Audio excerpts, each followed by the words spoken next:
Good morning dear students. हम लोग arithmetic progression में टॉपिक पढ़ रहे थे अर्थमेटिक मीन।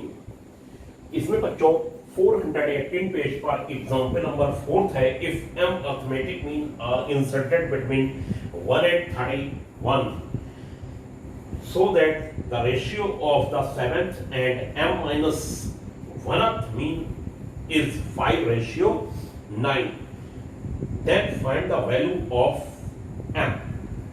तो हम इसमें ये लेट कर लेंगे कि a1 a2 a3 am with the m arithmetic mean between 1 and 31। a1 a2 a3 से लेके am तक m अर्थमेटिक मीन है 1 और 31 के बीच में। अगर 1 और 31 के बीच में ये m अर्थमेटिक मीन है तो 1 और 31 के बीच में अगर a1 से लेके am तक ये m अर्थमेटिक मीन रख दिए जाए तो ये लाइन पूरी AP में बन जाएगी। विथ कॉमन डिफरेंस d ले लीजिए, विथ कॉमन डिफरेंस d, और विथ कॉमन डिफरेंस d लेने के बाद d इज इक्वल टू हो जाएगा हमारा 31 माइनस 1 अपॉन m प्लस 1। तो d इज इक्वल टू हो जाएगा 30 अपॉन m प्लस 1। ये हो गया बच्चों, d की वैल्यू आ गई 30 अपॉन m प्लस 1 हो जाएगा। और 30 अपॉन m प्लस 1 हो जाने के बाद बच्चों हम लोग m माइनस 1th मीन निकाल लेंगे। m माइनस 1th मीन इससे पहले वाला होगा m minus 1th mean, first arithmetic mean but second term, second arithmetic mean but third term, third arithmetic mean but fourth term, m minus 1th arithmetic mean but mth term. ये AP का mth term हो जाएगा बच्चों। कौन सा term हो जाएगा? mth term. और mth टर्म हो जाएगा तो am माइनस 1 की जो वैल्यू होगी, ये देखिए ये mth टर्म हो जाएगा तो ये हो जाएगी a plus m minus 1 d, और a की वैल्यू है 1, और बच्चों ये m माइनस 1 d की वैल्यू हो गई 30 अपॉन m प्लस 1। और ये हो जाने के बाद एलसीएम ले लिया जाएगा और एलसीएम हो जाएगा m plus 1 30 m minus 1 upon m plus 1, ये हो गया। और ये जो हो गया आपका a m माइनस 1 बच्चों, ठीक। और इसे कैलकुलेट अगर आप करेंगे तो ये हो जाएगा m plus 1 plus 30m minus 30 upon m plus 1, और ये हो जाएगा बच्चों 31m minus 29 upon m plus 1, ये आ गया, ठीक है। अब 30 इन्होंने कहा सेवेंथ मीन भी निकालिए। कौन सा मीन निकालिए बच्चों? The ratio of the seventh and the m minus 1th mean. m minus 1th mean तो हमारा आ गया। m माइनस 1th मीन आ जाने के बाद m माइनस 1th मीन आ गया 31m minus 29 upon m plus 1। अब ये बच्चों सेवेंथ मीन निकाल लिया जाए। ये सबको समझ में आ गया। m minus 1th mean mth term होगा तो ये हो जाएगा a plus m minus 1d बच्चों। अब इसके बाद हम लोग a7 निकाल लेंगे, और a7 हो जाएगा बच्चों, ये 8th टर्म हो जाएगा, और ये हो जाएगा 8 माइनस 1। सीधी अगर 7 है तो यहाँ 7 आ जाता है मीन में, बस ऐसे याद रखिए। m माइनस 1 है तो m माइनस 1d हो जाएगा क्योंकि ये mth टर्म है, ठीक है। और ये हो जाएगा बच्चों a प्लस 7d, और 7d a की वैल्यू है 1 और 7d की वैल्यू है 30 अपॉन m प्लस 1। तो ये हो जाएगा m plus 1 plus 210 upon m plus 1, ठीक है बच्चों। और d की वैल्यू लगा दी गई, और ये हो जाएगा आपका m plus 211 upon m plus 1, ये हो गया सेवेंथ मीन। और m माइनस 1th और ये सेवेंथ मीन, सेवेंथ और m माइनस 1th का रेशियो दे रखा है, और m की क्या निकलवा ली है बच्चों? वैल्यू। तो इसमें बहुत कम समय लगेगा कि m की वैल्यू देखिए कैसे निकलेगी। तो नाउ हम ये कर देंगे, गिवन है, नाउ गिवन बच्चों गिवन है A7 रेशियो AM-1 और ये दे रखा है बच्चों हमारे पास 5:9। तो 5:9 में A7 अपॉन इसे कहा जाएगा AM-1 और ये हो जाएगा 5/9 और A7 की जो वैल्यू है बच्चों ये हो जाएगी M plus 211 upon M plus 1 और ये हो जाएगा 31M minus 29 upon M plus 1 और इक्वल टू करके बच्चों हो जाएगा 5/9 और 5/9 के बाद ये और ये कैंसिल हो जाएगा और ये कैंसिल हो जाने के बाद बच्चों ये हो जाएगा M plus 211 upon 31M minus 29 is equal to 5/9।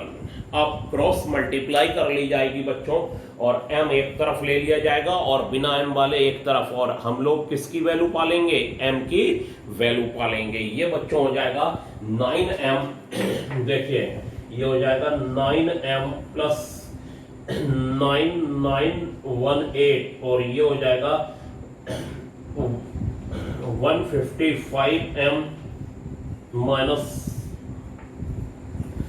5 9 जा 45 और 5 2 जा 10 और 4 14 ये हो जाएगा। इसको इधर भेज दीजिए बच्चों या फिर इसको इधर भेज दीजिए और ये वाला टर्म इधर लीजिए 9m माइनस 155m और ये हो जाएगा माइनस 145 माइनस 1899 और ये बच्चों 155 माइनस 9 जो हो जाएगा वो हो जाएगा 146 माइनस 146m और इसको कैलकुलेट कर लीजिएगा।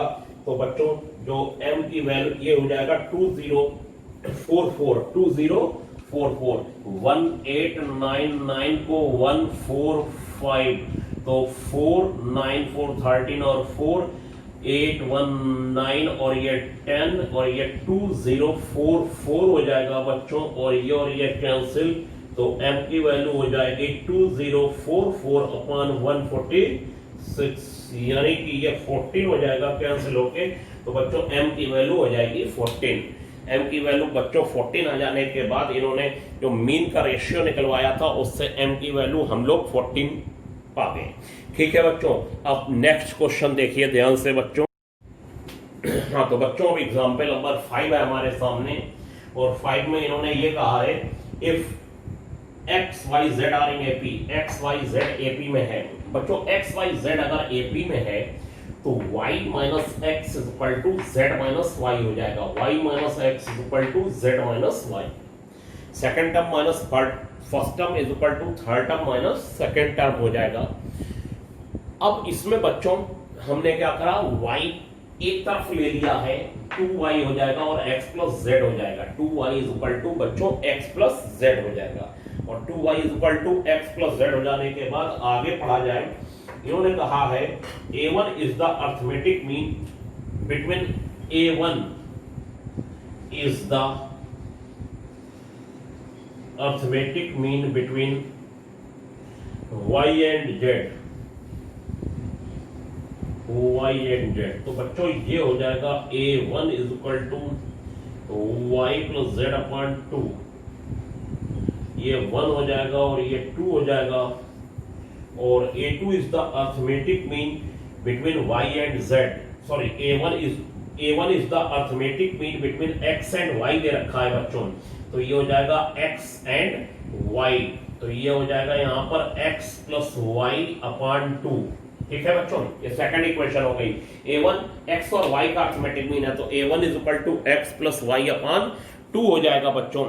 और फिर अगर a2 is the arithmetic mean between y and z, a2 is the, इन्होंने दे रखा है arithmetic mean between y and z, तो y एंड z में तो ये a2 इज इक्वल टू हो जाएगा y प्लस z अपॉन 2।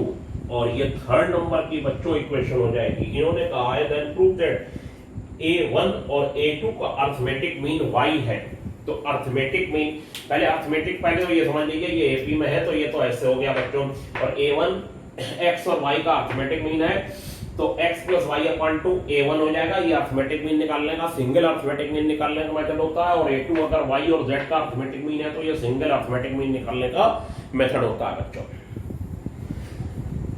अब ये सिंगल अर्थमेटिक मीन निकल जाने के बाद हम लोग ये काम करेंगे a1 और a2 का अर्थमेटिक मीन निकालेंगे। Now arithmetic mean between a1 and a2। Now arithmetic mean between a1 and a2। Now arithmetic mean between a1 and a2 और ये हो जाएगा a1 plus a2 whole upon 2। a1 की value बच्चों कितनी है? ये है x plus y whole upon 2 और ये है बच्चों y प्लस z अपॉन 2 और ये होल अपॉन 2 हो जाएगा बच्चों। अब देखिए क्या आता है। अगर ये y आ गया तो सही है। अगर a1 और a2 का बच्चों अर्थमेटिक मीन निकाला जाएगा तो दोनों का सम होल अपॉन 2 हो जाएगा। और दोनों का सम होल अपॉन 2 हो जाने के बाद हम लोग ये काम करेंगे 2 एलसीएम ले लेंगे। 2 एलसीएम में ये हो जाएगा x plus y plus z और होल अपॉन 4 हो जाएगा। और ये हो जाएगा x plus 2y plus z और होल अपॉन बच्चों 4 हो जाएगा। और x प्लस z की वैल्यू यहाँ देखिए कितनी है और ये हो जाएगा 2y upon 4। x plus z की वैल्यू हो जाएगी बच्चों 2y और 2y प्लस 2y 4y हो जाएगा। और ये हो जाएगा बच्चों 4y अपॉन 4 से 4 कैंसिल तो ये y हो जाएगा बच्चों। कितना हो जाएगा? a1 और a2 का अर्थमेटिक मीन y आ गया। तो वेरी सिंपल अर्थमेटिक मीन निकालना। अगर दो वैल्यूओं का अर्थमेटिक मीन आपको निकालना है तो वो पहले दोनों का सम और होल अपॉन बच्चों 2 हो जाता है। अब इसमें बच्चों मुझे लगता है कोई दिक्कत नहीं होनी चाहिए। ठीक है, अब आप एक्सरसाइज के कुछ क्वेश्चन करके देखिएगा इस एक्सरसाइज के लिए। और मैं आपको रोज प्रैक्टिस 11D के क्वेश्चन अर्थमेटिक मीन निकालना है। अगर आप सिंगल अर्थमेटिक मीन बच्चों निकालना चाहते हैं तो सिंगल अर्थमेटिक मीन तो दोनों का सम अपॉन 2 हो जाएगा। लेकिन अगर एक से ज्यादा अर्थमेटिक मीन निकालने हैं तो पहले आपको d निकालना पड़ेगा। d की वैल्यू होती है b minus a upon n plus 1। अगर a और b के बीच n अर्थमेटिक मीन है, a और b के बीच अगर n अर्थमेटिक मीन है बच्चों तो सबसे पहले n अर्थमेटिक मीन के लिए मैं आपको फिर बता दूं a1 a2 से लेके ये n अर्थमेटिक मीन है विद कॉमन डिफरेंस d। तो d की वैल्यू हो जाएगी b minus a upon n plus 1। और बच्चों a1 की जो वैल्यू है वो सेकंड टर्म है तो ये हो जाएगा 2 माइनस 1d। और याद रखिए a1 जो अगर यहाँ 1 होता है तो 1 यहाँ पर आ जाएगा और ये हो जाएगा a प्लस d। क्या हो जाएगा बच्चों? a plus d। यानी अगर a1 है तो यहाँ a प्लस d होगा, a2 है तो a प्लस 2d होगा, a3 है तो a प्लस 3d होगा एंड सो ऑन। क्योंकि a3 third arithmetic mean but fourth term होता है इसीलिए वो a प्लस 3d बन जाता है बच्चों और उसमें कोई प्रॉब्लम नहीं है। ठीक, तो फिर इस तरीके से आपको ये फार्मूला है, इसका डेरिवेशन भी मैंने बताया। और किसी ने ये पूछा कि सर ये बात नहीं समझ में आई ये bn प्लस 2th प्लेस पर कैसे है। तो जब देखिए a1 a2 ये डेरिवेशन जब मैंने बताया था तो an और कॉमा b ये जो है आपका first arithmetic mean but second term और ये second arithmetic mean but third term, third arithmetic mean but fourth term, nth arithmetic mean but n plus 1th term. तो ये प्लेस आया बच्चों n प्लस 2th टर्म का, n plus 2th term. यानी n तो n plus 1th place पर है और b उससे भी एक आगे है n प्लस 1। तभी मैंने लिख दिया था बच्चों डेरिवेशन में b जो है n प्लस 2th टर्म है। n प्लस 2th टर्म होने के लिए ये हो जाएगा a plus n plus 2 minus 1। आप देखिए इस बात को ध्यान में, n plus 2th term a plus n plus two minus one term a plus n minus one d होता है तो n plus two minus one d हो जाएगा और a इक्वल टू बच्चों हो जाएगा ये n प्लस वन डी और ये हो जाएगा b minus a is equal to n plus one d की वैल्यू यहां से आ जाएगी b minus a upon n plus one. तो ये डेरिवेशन भी हमने आपको बच्चों फिर से रिपीट कर दिया। किसी ने हमसे कहा था सर ये नहीं समझ में आया है तो हमने इसको पूरा रिपीट कर दिया कि n plus to H term कैसे हो गया बच्चों। तो आज के लिए बच्चों इतना ही और अब मैं आपको रोज प्रैक्टिस पेपर एक दे रहा हूं, रोज नहीं तो हर एक दिन छोड़ के उसको आप कॉपी पर होमवर्क की करते रहिए और वो पेपर अपने पास सेव कर लीजिए कहीं पर उसे ध्यान से और वो सब शुरुआत से मैं देना शुरू करूंगा जहां से मैंने पढ़ाया है बच्चों। तो आज के लिए बच्चों इतना ही। Thank you.